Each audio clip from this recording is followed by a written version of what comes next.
जी, मैं फिर लैके हाजिर होए हैं तुहाडे वास्ते ब्रिज 2019 ब्रिज जेड प्लस है जी। ब्रांड कार है, शोरूम चो लै ली जी कार है जी। 40,000 भी नाल टायरां वाली कार है जी। पेंट है नहीं कितों भी ते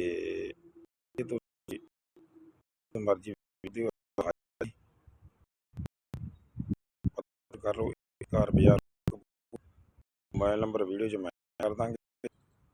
एक बार जरूर सानू सेवा मौका दे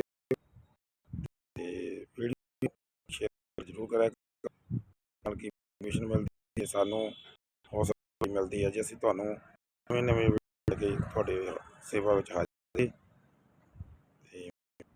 बहुत धन्नवाद। एक बार ड्राइवर नोट कर लो कोटकपूरा नंबर वीडियो च मैंशन कर जी।